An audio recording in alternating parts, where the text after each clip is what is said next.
주일입니다. 어저께 그 목사님이 그 청년부 출애굽기 하실 때 그 끝에쯤에 아스트로제네카 그 예방 접종을 하신 분들한테 그 아스피린 얘기를 하셨는데, 아침에 아스피린은 삼가고 보편적으로 그 의사들이 얘기하는 그 타이레놀 먹어라. 그래서 접종하고 난 다음에 열이 나거나 근육통이 있거나 이런 분들은 아스피린 대신에 타이레놀을 꼭 먹어라. 이렇게 말씀을 하셨으니까 뭐 우리 교회 식구들은 이 정도는 잘 지키실 거라고 생각을 합니다. 그리고 이 시간에 우리 아주 소중한 형제가 돌아왔는데, 우리 박재원 주윤숙 자매 아들 우리 연호가 군에 제대를 했습니다. 지금 교회 안에 와 있는지 모르겠네요. 아마 지금 헌금 준비한다고 안 온 것 같은데, 우리 박수 한번 보내주시기 바랍니다.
우리 없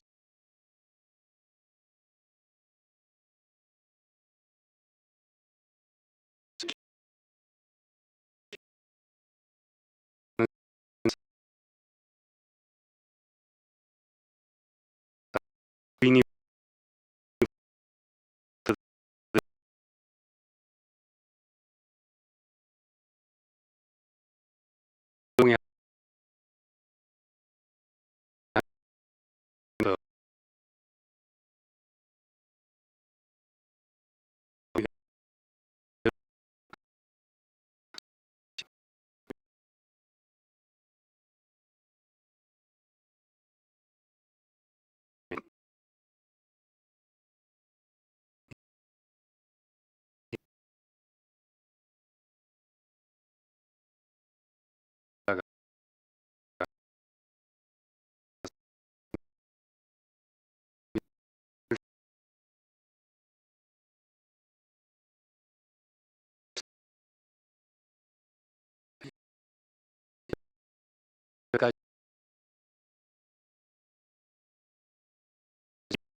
그 알파벳 순서대로 8절씩 이제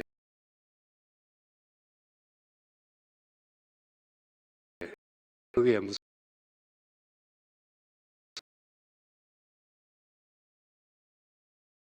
그 우리가 잘 모르는 번역해 놓으면 알 수 없는 그런 것이 있습니다. 이 사무엘상 21장은 그 다윗의 생애 가운데서도 이제 가장 험악한 그런 때를 보내는 시절이었습니다.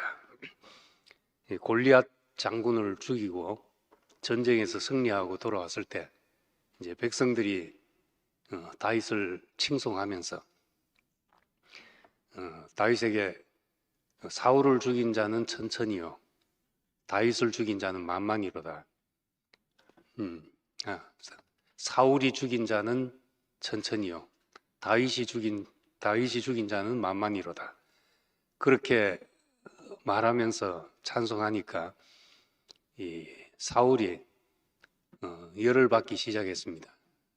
그래서 저 다윗을 그냥 두면 안 되겠다 해서 죽여야 되겠다 해서 보는 데서 창을 던져서 벽에 박으려고 창을 3번이나 던져서 죽이려고 하고, 그리고 이제 그 길로 도망가서 다윗은 이제 제사장에게 찾아가서 먹을 걸 좀 달라. 나와 같이 있는 사람들이 배고프니 떡 5덩이라도 좀 달라.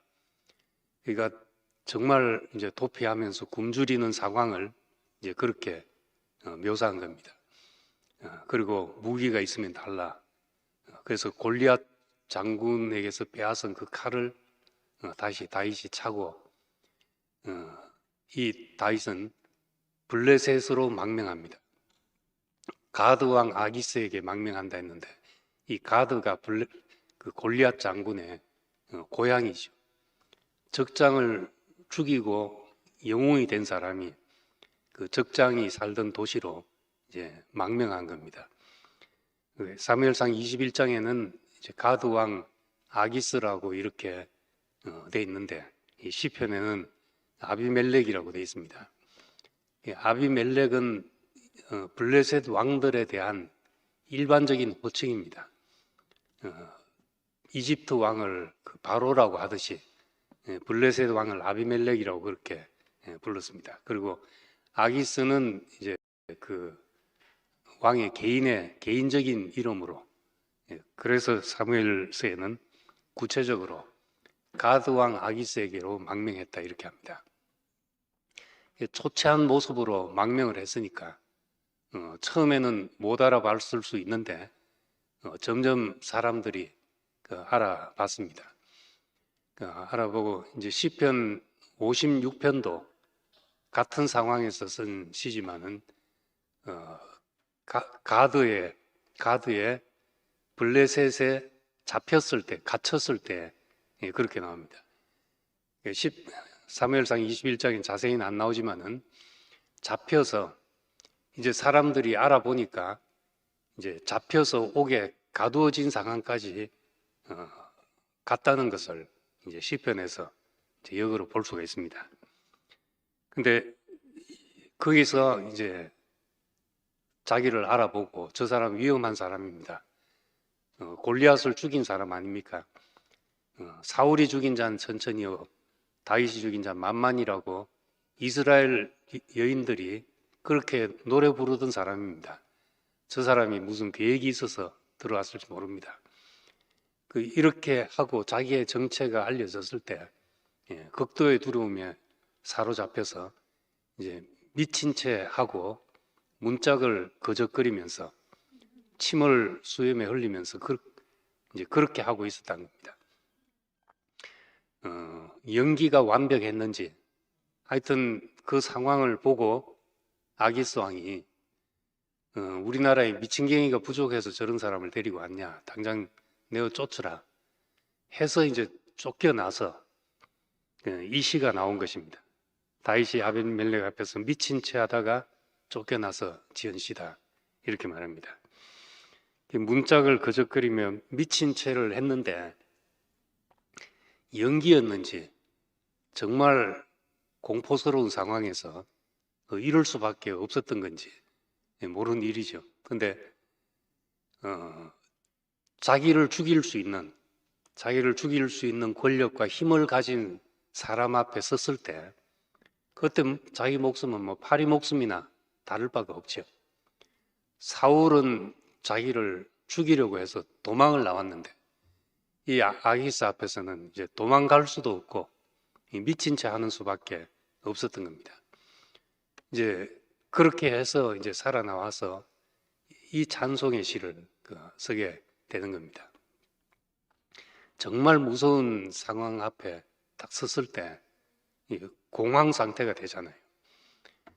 이 몸에 힘이 다 빠진다 그러는데 곰을 만나면 캐나다에서는 이제 동물 이제 최강자가 생태계 최강자가 곰이니까 이제 곰을 이제 캠핑하다가 곰을 만나고 하는 수가 있습니다.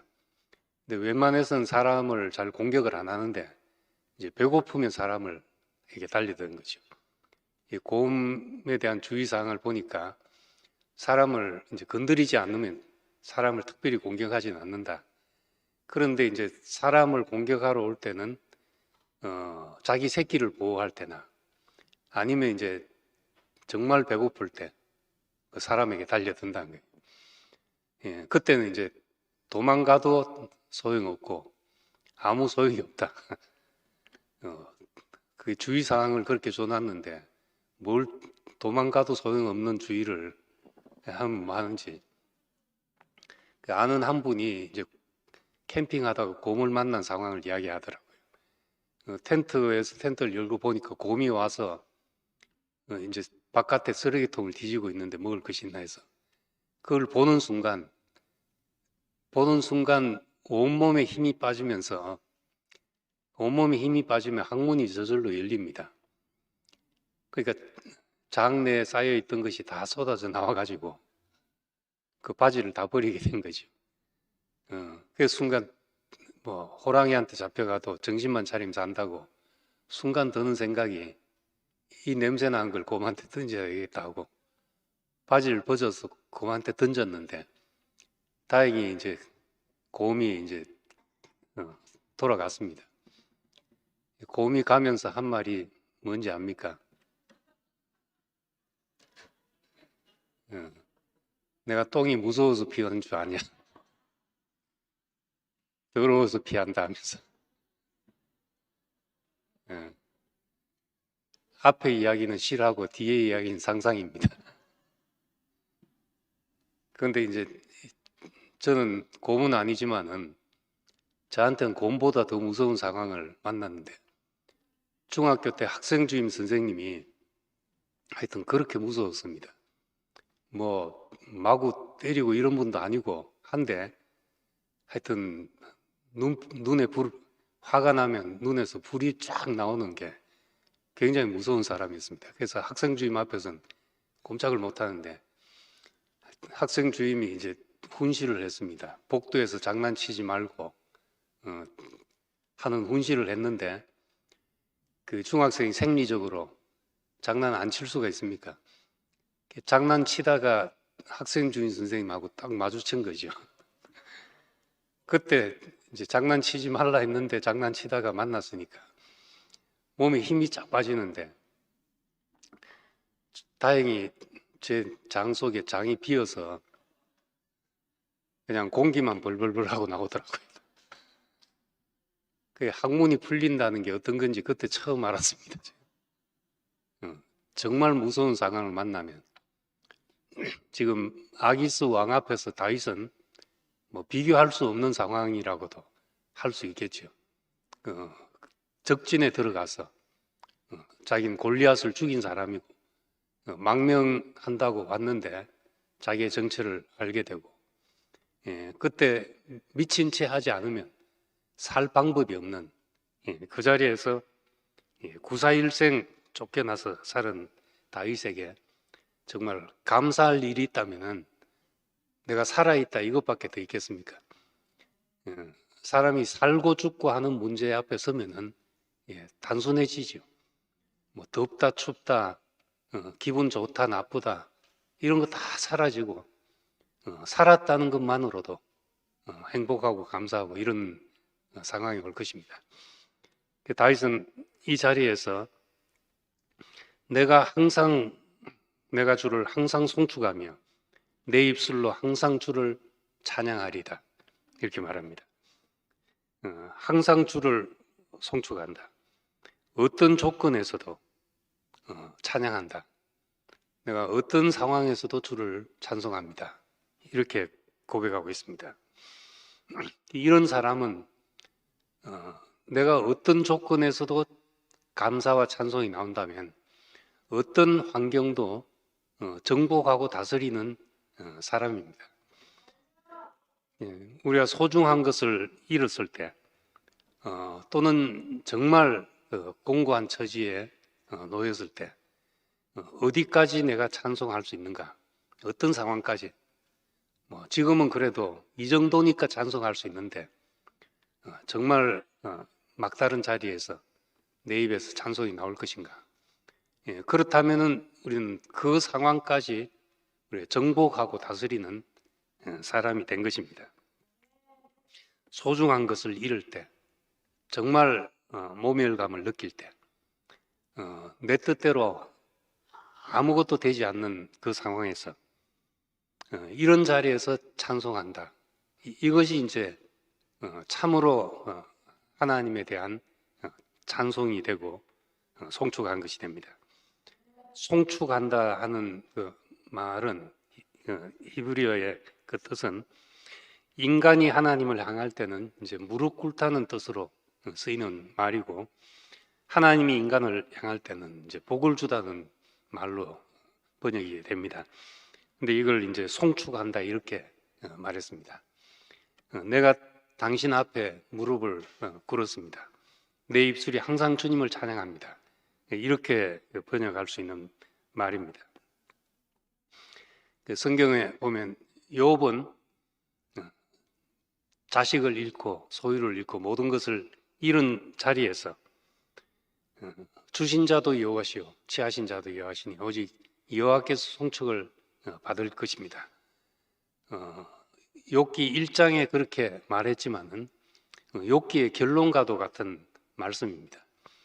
그 앞에 이제 뒤로 가면서 정말 찬송이 나올 수 없는 자리까지 가지만은 그렇지만 이제 결론을 먼저 그렇게 1장에 써놓고 있습니다. 바울도 마찬가지로 자기가 살 소망까지 끊어진 그런 자리까지 갔었다. 살 소망까지. 그런데 오직 죽은 자를 다시 살리시는 분을 의지하게 하려고 나를 그렇게 하셨다. 이제 이렇게 해석하고 그는 살든지 죽든지 내 몸에서 그리스도가 존귀되게 하려 한다 하는 고백을 했습니다. 이런 이제 살 소망까지 끝난 그 자리에 가면 우리가 자기 문제를 다 놓을 수밖에 없습니다. 내 문제를 다 내려놓을 때 우리 인생에서는 그리스도가 내 인생에서 존귀하냐 안 하냐 이 문제만 이제 남게 되는 것입니다. 그러니까 다윗도 마찬가지죠. 다윗은 원망이 가득 찬 자리에 누구라도 원망이 가득 찰 수밖에 없는 그 자리에서 하나님을 찬송하고 모든 좋은 것에 부족함이 없다. 젊은 사자는 궁핍하여 줄인다 할지라도 여호와를 경외한 자는 모든 좋은 것에 부족함이 없다. 이런 고백이 어디서 이런 고백이 나오는가? 어디서 이런 인격이 나오고 자존심이 짓밟히는 가운데서도 찬송이 나오는가 한 겁니다. 우리는 이제 구약에 이런 사람들을 우리가 단편적으로 보지만은 우리가 예수 그리스도 안에 와서 우리는 이렇게 특별한 사람이 아니라 할지라도 우리 모든 사람이 다른 생명으로 살 때 이 고백이 가능해집니다. 새 생명으로 산다. 새 생명 안에서 행하게 하려 한다. 이렇게 말했는데 다른 생명으로 산다는 겁니다. 좀 더 구체적으로 말하면은 우리가 다른 이유로 사는 사람이 되는 겁니다. 목적지가 다른 사람이 되는 것입니다. 새 생명 안에 산다. 이제 생명이라는 말이 우리가 쉽게 쓰지만 또 그게 뭐냐 물어보면 막연할 수도 있습니다.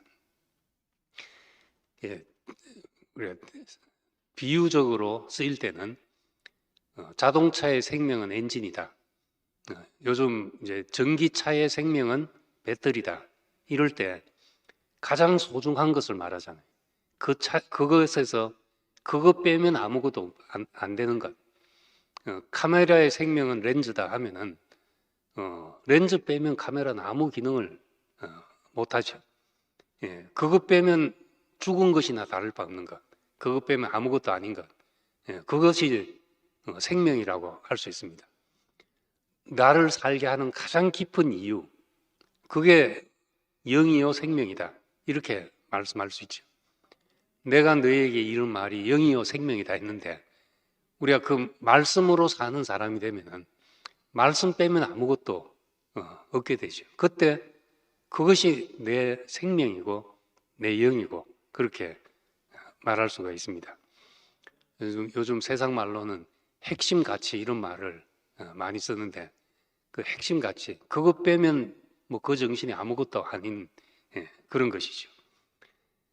사람들에게 그거 빼면 아무것도 아닌 것이 뭔가, 어떤 사람은 뭐 자존심 빼면 정말 아무것도 아닌 사람도 있고, 뭐 돈 없으면 인생은 아무것도 아니다 이런 사람도 있고 다 있는데, 우리는 새 생명 안에서 살면 나를 붙잡고 있었던 그 시시한 모든 것들이 다 내려놔지고 거기서 자유하게 되는 겁니다. 그래서 내가 뭐 미친 채 하다가 살았든지 떡 5덩이를 얻어먹으러 제사장에 가서 그 법으로는 안 되는 그런 일을 했든지 무엇을 했든지 그것이 중요한 것이 아니고 내 인생에서 하나님의 찬송이 나오냐, 이것이 소중한 사람은 다른 모든 문제를 넘어설 수 있게 된 겁니다. 세계가 바뀐다. 우리의 구원을 흑암의 권세에서 아들의 나라로 옮겼다 그렇게 말합니다. 흑암의 권세에서 아들의 나라로. 이렇게 세계가 바뀌어지는 것이 우리의 구원입니다. 나에게 정말 소중한 것, 나를 살게 하는 이유, 이것이 이제 바뀌어지는 것이죠. 내 생존이 소중하고 나를 지키는 것이 소중하고 하는 데서 내 인생에서 그리스도가 존귀케 되는 것이 소중한 사람으로 바뀌면은 그에게 가해지는 어떤 상실이나 모멸감도 다 적은 것으로 여기고 견뎌내게 되는 겁니다. 그래서 우리가 여호와를 항상 송축하며 어떤 자리에서도 송축하고, 내가 죽음 직전에 숨이 코에 붙은 인생으로 있다 할지라도 우린 주를 송축할 수밖에 없는 사람. 우리가 사는 이유가 다른 데 있기 때문에 그렇습니다. 새 생명으로 사는 사람은 그렇게 살게 된다는 겁니다. 2절에 보면은 이제 공고한 자들이 기뻐하리로다. 내 영혼이 주를 자랑하니 공고한 자들이 이를 듣고 기뻐하리로다. 그렇게 말했습니다. 공고한 자들이 나의 찬송을 듣고 기뻐한다 했습니다. 사무엘상 21장과 22장으로 넘어가면 미친 채 하다가 구사일생 살아나서 도망을 나와서 아둘람 굴에 가서 숨어 있게 됩니다. 굴에 숨어서 지내는데 거기서 이제 사람들이 찾아오기 시작했습니다. 그 찾아오는 사람들이 환난 당한 모든 자, 빚진 모든 자, 마음이 원통한 모든 자들이 모여가지고 다윗을 지지하는 다윗의 군대가 되었습니다. 이런 사람들이 나중에 이제 용사가 되고 장군이 되었습니다.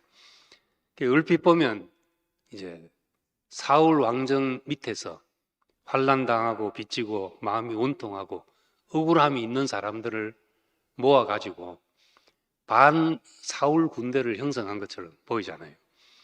근데 우리 시편과 같이 읽으면은 이 사람들이 왜 다윗에게로 왔는가, 이 사람들이 왜 다윗에게로 왔는가?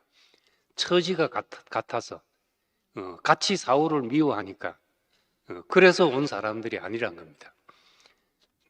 이 다윗의 찬송을 듣고 내 영혼이 주를 자랑하니까 공고한 자들이 이를 듣고 기뻐하게 됐다. 공고한 자들이 이 찬송을 듣고 기뻐서 모이게 됐다 하는 겁니다. 우리 세상에서는 이제 요즘 정치가 어떤 정오나 혐오를 부추기고 사람들을 대립시켜 가지고 자기 지지자들을 집결시키고 이런 혐오 정치를 많이 쓰게 되죠. 그래서 요즘 세계 도처에서 그런 정치를, 히틀러 같은 그런 정치를 수법을 쓰려는 사람들이 많아졌습니다. 뭔가 대립시켜서 내 지지자들을 직결시키고 어차피 투표는 50%만 넘으면 이기는 거니까 반대자들이 있는 건 상관없죠.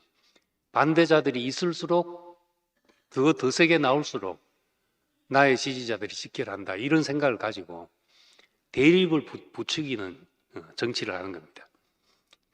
혐오 정치를 하는데 일반 대중들은 이런 데 쉽게 선동이 된다는 게 문제입니다. 부정을 내놓아서 동조자들을 모아가지고 내 세력을 모으는 방식. 이렇게 되면 이제 선거가 끝나든지 어떤 일이 지나가고 나면은 반드시 이제 분열이 생기게 되고 양극으로 사람들이 나눠지게 되고 그 후유증을 앓게 되는 겁니다. 그런데 그 다윗은 이제 이 정치 기법으로 봐도 아주 탁월한 정치 기법이죠. 전혀 반대자들을 대립시켜서 정오를 부추겨서 자기 사람들을 모은 것이 아니라 환난당한 자, 빚진 자, 마음이 원통한 자들이 모였지만은 이 놀라운 것은 내 영혼이 주를 자랑함으로써 항상 주를 송축함으로써 그 안에서 원통함도 사라지고 억울함도 사라지고 모든 것이 환난도 복이 되게 하고 이렇게 해서 사람들이 모여들었다는 걸 봅니다. 이 군대가 여호와의 군대, 하나님 나라의 군대인 거죠. 우리가 그리스도의 군사로서 부름을 받았다면은 너희가 그리스도 예수의 좋은 군사로 나와 함께 다닐지니 했는데 그리스도의 군사로 다녔다면 우리는 원망을 가진 사람으로서 그리스도의 군대가 될 수 없다는 겁니다. 세상 군대는 될 수 있죠. 원망으로 뭉친 군대, 반사울 전선 이런 것이 아니란 겁니다. 누구를 미워할 이유가 없는 세계, 참 기쁨으로 세상을 정복할 수 있는 군대, 다윗의 군대에서 어떤 그런 것을 우리에게 예표하고 있습니다. 그 모든 환경을, 그 모든 사람들을 통해서 나를 다른 세계로 옮기셨습니다. 나를 다른 자리로 옮기셨습니다. 이럴 때 우리에게 원망이 다 사라지는 겁니다. 요셉의 마지막 고백처럼 당신들은 나를 헤아려 했지만은 죽이려고 했고 팔았고 아버지한테 동물에게 찢겨 죽었다고 거짓말을 했고 이게 어디 용서될 수 있는 일들입니까? 그런데 두려워하지 마십시오. 당신들은 나를 헤아려 했지만 하나님이 그것을 선으로 바꾸셨습니다. 우리가 그 경험을 할 때 우리는 넉넉하게 우리의 정오로부터 해방되게 되는 것입니다. 우리가 뭐 그릇이 커서 성격이 좋아서 그럴 수 있는 사람 몇 사람 되겠습니까? 뭐 다 우리야 속 좁은 사람들이죠. 그럼에도 불구하고 하나님이 이것을 통해서 나를 다른 세계로 옮기셨습니다. 다른 이유를 가지고 사는 사람을 만드셨습니다. 그렇게 될 때 우리는 이제 다윗같이 항상 주를 송축합니다. 미친 자하다가 쫓겨나서도 주님을 찬송하는 사람이 되게 됐습니다. 그래서 이 그렇기 때문에 사울 왕국에서 다윗 왕국으로 옮겨가는 과정에서 전혀 사울은 이 다윗은 피해 보복을 하지 않고 이스라엘 전체를 통일하는 왕이 됐습니다. 이 세계 역사에도 놀라운 일이죠. 이런 감동으로 온 백성을 하나로 모은다. 이건 참 놀라운 일입니다. 다윗은 그런 왕이 되어서 통일 왕국이 되었고, 이 나라가 여호와의 나라, 하나님의 나라의 밑그림이 되게 됐습니다. 5절에 보면은 그들이 주를 앙망하고 광채를 내었으니 그들의 얼굴은 부끄럽지 아니하리로다. 이렇게 했습니다. 지금 부끄러움을 당하고 나왔는데 우리는 부끄럽지 않습니다 하는 고백을 하고 있습니다. 미친 채 하다가 쫓겨나도 부끄럽지 않은 이유는 그들이 주를 앙망하고 광채를 내었다. 이렇게 말합니다. 주를 앙망하고, 그들이 앙망하다는 말은 주시하다, 쳐다보다 하는 뜻인데, 주를 주시하는 자는 얼굴이 빛나고 수치를 당하지 않습니다. 세 번역엔 그렇게 되어 있습니다. 주를 주시하는 자는 얼굴이 빛이 나고 수치를 당하지 않습니다. 우리가 뭘 보냐에 따라서 다른 거죠. 자기를 들여다보고 있는 사람은 내 인생이 이게 뭐냐, 항상 나는 이게 뭔가 하는 소리가 나오게 됩니다. 그런데 다윗은 항상 주를 내 앞에 모시며 그 자기 처지를 보지 않고 볼 것이 없었기 때문에 항상 주를 보는 사람이 되었습니다. 항상 주님 앞에 서서 살아가는 사람, 그 사람이기 때문에 주를 보고 있으니까 얼굴에 광채가 나고, 얼굴에 광채가 나는데 무슨 부끄러움이 있겠습니까?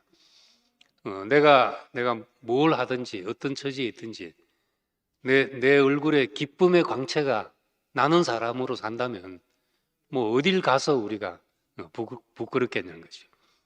다윗은 그렇기 때문에 나는 부끄럽지 않습니다. 내가 주를 바라보고 있는 사람이기 때문에 그렇다, 이렇게 말합니다.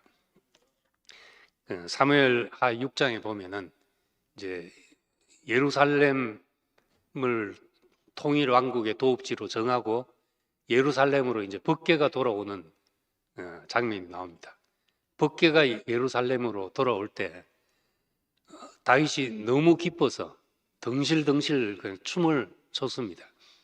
이 광경을 이제 사울의 딸이었고 다윗의 아내인 미갈이 보고, 그걸 보고 다윗한테 이제 한 소리 했습니다.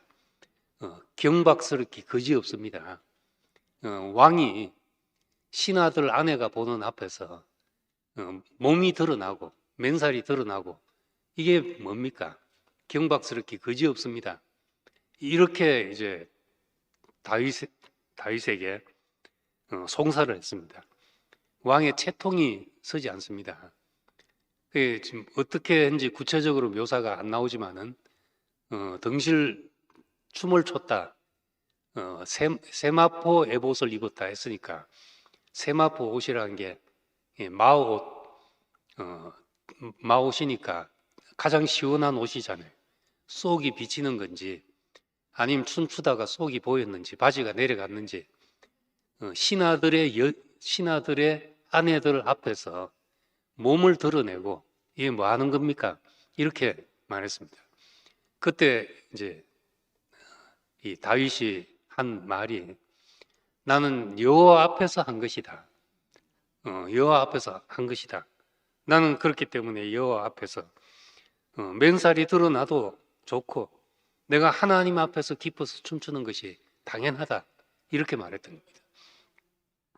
미갈은 그 일로 이제 일생 아들을 못 낳는 사람이 되었다.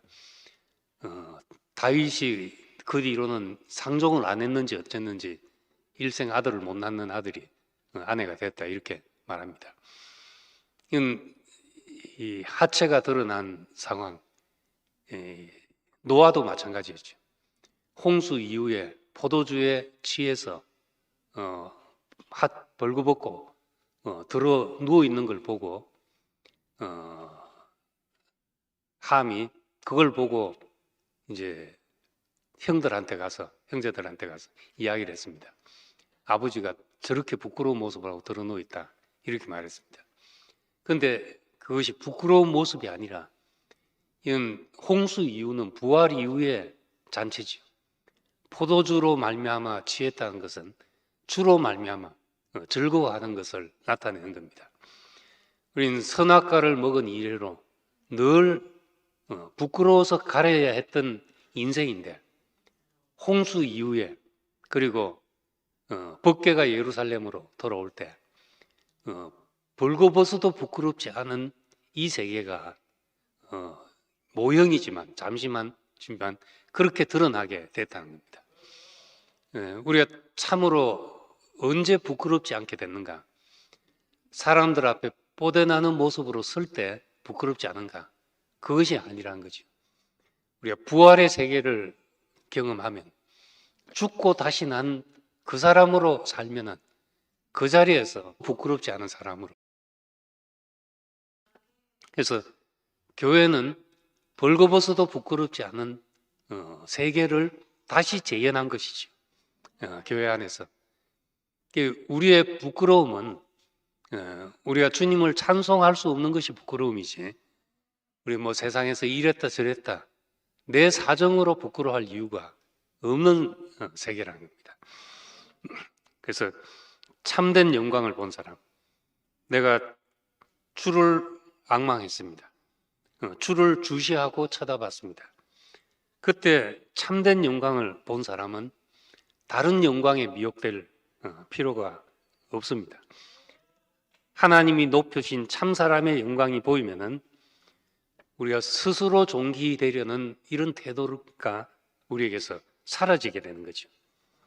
내 체면을 지키려고 애쓸 필요가 없고, 뭐 사람들에게 잘 보이려고 애쓸 필요가 없고, 주를 앙망하고 하나님 앞에서 살아가는데 우리 얼굴에 광채가 나고 부끄러움을 당하지 않는 그런 사람으로 살게 되는 겁니다. 인생의 영광이 참으로 풍성한 그 참 영광의 풍성을 우리가 알게 되면 넉넉해지고 다른 모든 것을 이제 쉽게 내려놓을 수 있는 분이 되는 거죠. 내려놓을 수 있는 사람이 됩니다. 고린도전서 4장 3절에 보면 바울이 내가 너희에게나 다른 사람에게 판단받는 것이 내게는 매우 작은 일이라. 나도 나를 판단치 않는다. 나를 판단하시는 분이 있기 때문이다. 주인이 잘했다 못했다 해야 되는 것이지, 남의 구경꾼이 와서 잘했다 못했다 이게 무슨 소용이 있냐 하는 겁니다. 그러니까 우리 이런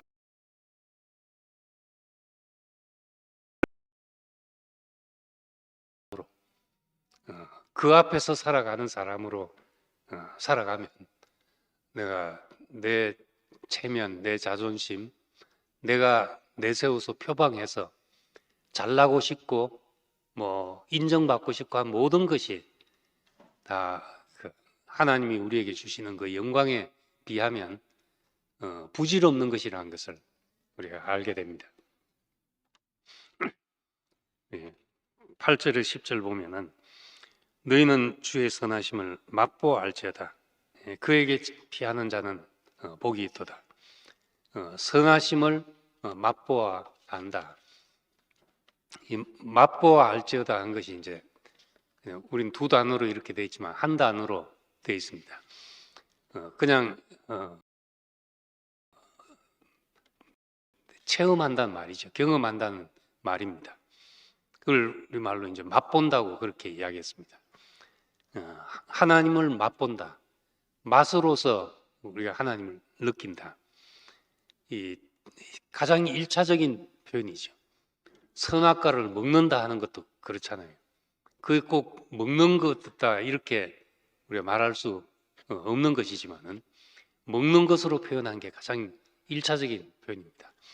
하나님을 맛본다는 것도 마찬가지죠. 가장 그 1차적인 경험입니다. 하나님은 우리가 경험한 만큼 아는 것이지, 우리 이론적으로 하나님은 이렇다 배워서 알 수도 없고 그렇게 규정할 수도 없습니다. 이것을 맛보고 아는 사람은 무엇으로도 말할 수 없는, 어떤 언어로도 다 담을 수 없는 사람이 됩니다. 그래서 이 경험을 10절에 젊은 사자는 궁핍하여 줄일지라도 여호와를 찾는 자는, 주를 찾는 자는 모든 좋은 것에 부족함이 없다, 이렇게 말합니다. 이 다윗은 이제 사울 왕을 피해서 갔을 때 노 땅에 제사장에게 가서 제일 먼저 먹을 거 있냐부터 구했죠. 그러니까 이 정말 생존의 벼랑 끝에서는 그 생활을 10년 가까이 했다는 것을 볼 수 있습니다. 왕압 가도 오죽했으면 적진에 들어갔겠습니까? 먹을 것이 없으면은 어디라도 가게 되는 거죠. 그런 데서 쫓겨나서 생존의 벼랑 끝에 선 자리에서 한 고백이 젊은 사자는 궁핍하여 줄이지만은 주를 찾는 자는 모든 좋은 것에 부족함이 없다, 이렇게 고백했으니까 이 상황과 연결해 보면은 이 시편 33편은 전체가 역설이라고도 말할 수 있습니다. 도저히 이런 말이 나올 수 없는 상황에서 나온 그런 말입니다. 어떻게 이런 고백이 나올 수 있냐 하는 거죠. 예수님은 40일을 줄인 후에 돌로 떡을 만들으라는 마귀의 시험을 받고 사람이 떡으로만 사는 것이 아니다 하는 말씀을 했습니다. 사람이 떡으로만 사는 것이 아니다.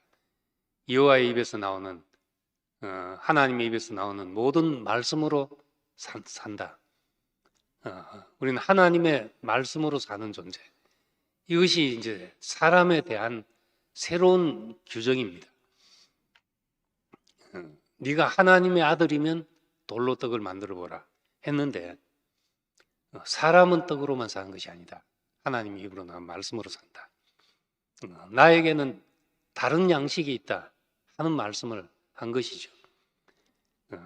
요한복음 4장에서도 예수님이 배고파서 시장에서 우물가에 앉아 계실 때, 그때 사마리아 여자로 말미암아 힘을 얻고 제자들이 볼 때 누가 먹을 것을 갖다 줬는가, 왜 그렇게 갑자기 힘이 나 계신가 생각했습니다.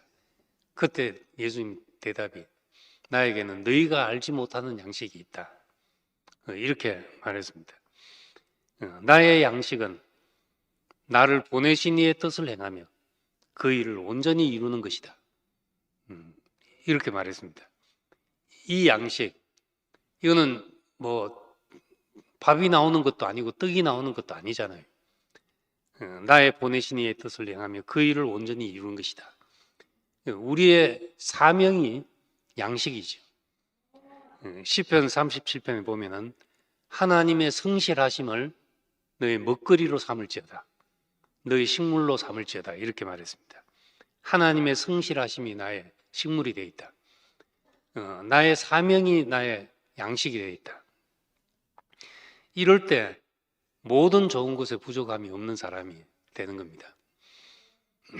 저는 이게 말을 하면 힘이 드는 사람인데, 그래서 말을 참 아끼고 아껴서 말 없다는 소리를 들어야 되는 사람인데, 목사님은 전 체질이 정말 이해가 안 되는 게 말을 하실수록 힘이 나시는 거예요. 저는 아무리 컨디션이 좋아도 3시간 말을 못 합니다. 근데 3시간을 이야기를 해도 목도 안 쉬시고 오히려 말을 많이 하실수록 더 건강해지셔가지고, 그래서 목사님 말씀을 많이 하시게 시켜드리는 게 뭐 음식보다도 더 영양가를 제공하는 것이 아닌가, 이런 생각이 듭니다. 젊은 사자는 궁핍하여 줄일지라도 여호와를 찾는 자는 모든 좋은 것에 부족함이 없다는 말이 여호와를 찾으면 하늘에서 먹을 것이 떨어진다는 말이 아닌 거죠. 아니고 우리에게 다른 양식이 있다는 겁니다. 내가 사는 다른 양식이 있을 때 땅 위에 사는 내 존재의 이유가 하나님의 부르심이 하나님이 나를 땅에 두신 이유가 사는 이유가 될 때 우리는 세상이 알지 못하는 양식을 먹고 사는 겁니다. 다니엘서에 보면 다니엘이 우수한 인재로 뽑혀서 갔습니다. 바벨론에 우수한 인재로 뽑혀서 얘들은 잘 먹이고 바벨론식 교육을 시켜가지고 바벨론 인재로 만들겠다 하고 뽑혀갔는데 나는 자기는 율법에 있는 대로 하나님이 먹지 말라는 걸 안 먹고 그래서 이제 풀만 먹고 살겠다 하고 버텼습니다. 그런데 좋다 한번 보자 하고 지나는데 다니엘과 그 세 친구의 얼굴이 고기 먹고 잘 먹은 친구들보다 훨씬 더 얼굴이 빛이 났다는 겁니다. 뭘 먹어 그러냐 하는 거죠. 그리고 뭘 먹었는지 다 모르지만은 분명히 먹어서 그렇다기보다 다른 양식이 있어서 그렇게 됐다는 겁니다. 다른 양식이 있었기 때문에 얼굴에 광채가 나고 부끄러움을 당하지 않게 되고 모든 좋은 것에 부족함이 없는 그런 사람이 되었습니다. 우리도 이제 내 먹거리가 있어야 되죠. 교회 생활에서 나는 뭘 먹고 사는가? 뭘 먹고 사는가? 말씀 들어도 뭐 그냥 다 듣던 얘기고 간정도 늘 뭐 나와서 한 사람 똑같은 사람 나와서 똑같은 이야기하고 그러면 이제 나는 뭘 먹고 살아야 되냐? 하여튼 먹거리가 있어야 되죠. 자기 먹거리. 말씀을 먹거리로 삼든지 형제들 순모임에서 힘을 얻든지 뭐 그것도 아니면 나가서 정말 이 복음을 전해보든지 나가서 전해보니까 얼마나 우리가 다른 세계로 옮겨졌는지 나가보니까 알겠더라. 뭐 그런 걸 먹거리로 삼든지 우리 먹거리가 있어야 됩니다. 그리고 하나님의 말씀이 내 삶을 해석하고 내 처지를 해석할 때 그 모든 것이 나에게 먹거리가 되는 거죠. 그리고 다른 사람에게 쓰여지는 것이 되는 겁니다. 그럴 때 사자는 줄일지라도 여호와를 찾는 자는 부족함이 없는 삶을 살게 된다. 우리도 그렇게 고백하게 됩니다. 마지막 19절 20절에 나오는 이 말씀은 이제 의인의 뼈를 꺾지 않으신다는 말씀. 의인은 고난이 많으나 주께서 모든 고난에서 건지시고 그 모든 뼈를 보호하시며 그 중에서 하나도 꺾지 않으신다.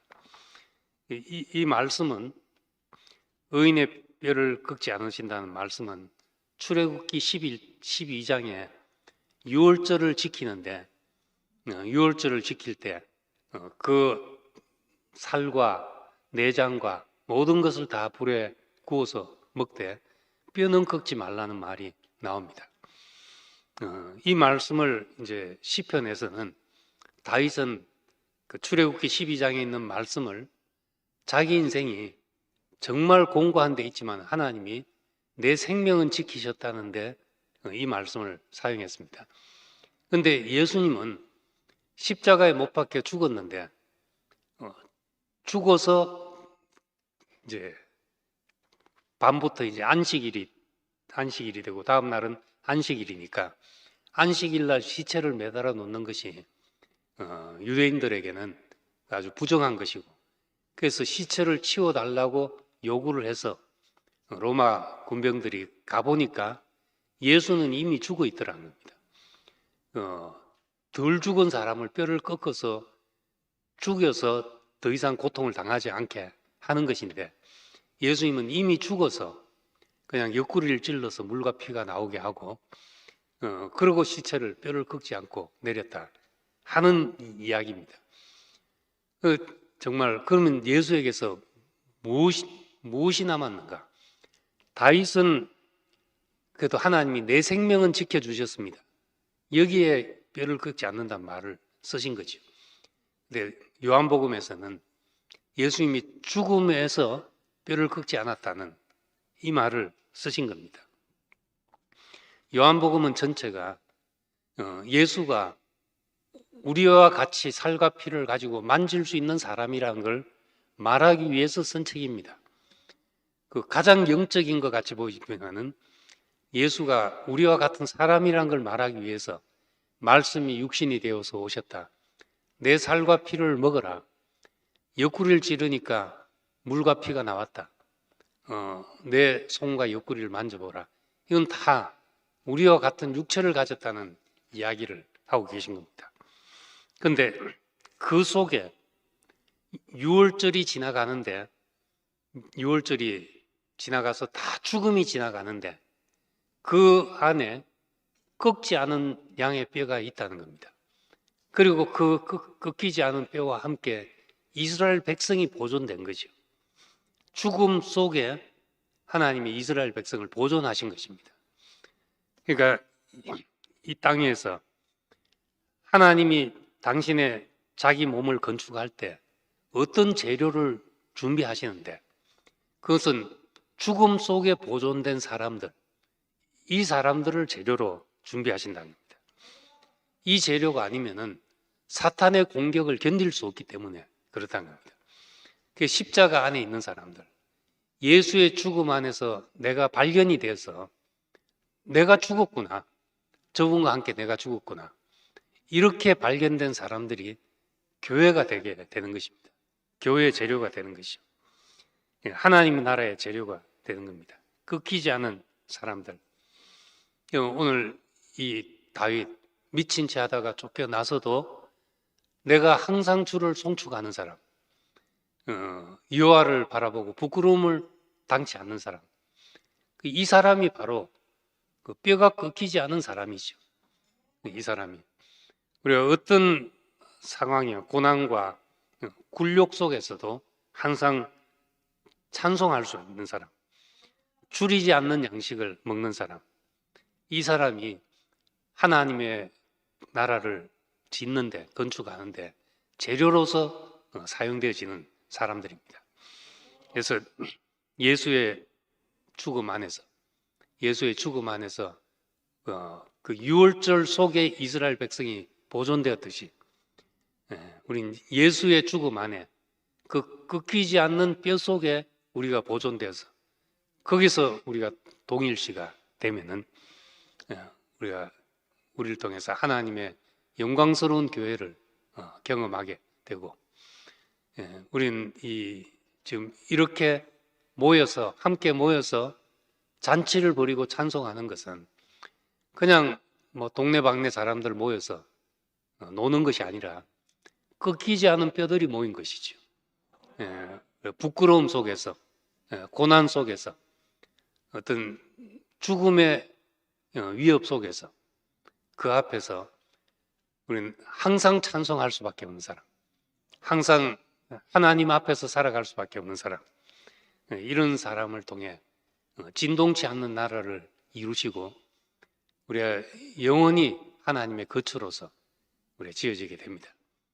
우리를 꺾이지 않는 뼈로 부르셔서 당신의 죽음 안에 우리를 보존하신 것을 감사드립니다.